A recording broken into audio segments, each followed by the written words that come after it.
келесі көп балалы ана дейді. Бар ма? Мен көп балалы анамын дейді қонақ болса, ортаға шықсын. Кім бар? 69 үйленгенмін. 69-ның өзім санап аламын аба, жарайды. Неше бала бар аба? 8 қызым бар. Машалла, 8 бала. Құтты болсын. 8 баланың анасы. Рахмет. Жаным, апа, акиматтан бірдеңе алғандай қуандыңыз ба, апа?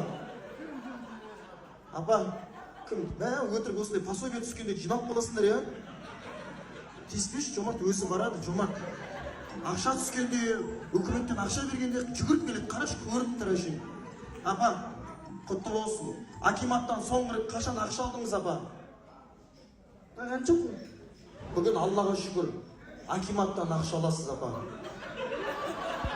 Кім? Акимат? Кел. Өмір ақша алғаныңыз, апа. Бүгін Аллаға шүкір, акиматтан ақша аласыз.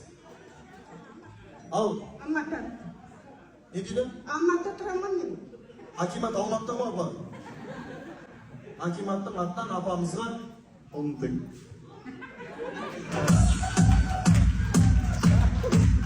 Жаным, апа. Жаным, кеш. Жаным. Алла разы болсын. Жоқ, бетекші, қараш.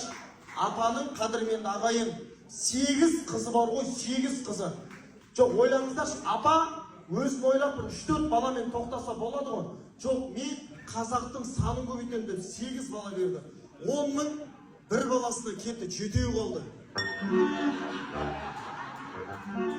Акимат, 7 қалды. Кім айтты қадірменді ағайын? Бізде андай ол қалыптасып кеткен ғой, акимат бермейді деп просто сіздер сұрамайсыздар, конечно бермейді. Міне, қадірменді ағайын, менің қолымда 70 мың теңге тұр, алтын құрсақты 8 баланың анасына.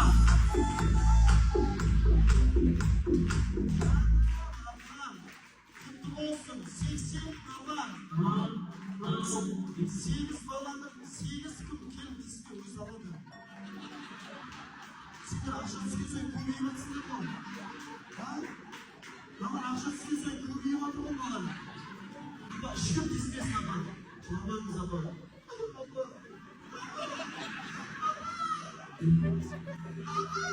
Чемодан керек болмай қалды, апа. 8 баланың анасы Аллаға шүкір лайықты ма? Лайықты ғой. Апа, ойлаңызшы, бүгін түнде ұйықтап жатсыз да, үйдеші. Түнгі 2-де акимат кіріп келсе, 80 қайда бар.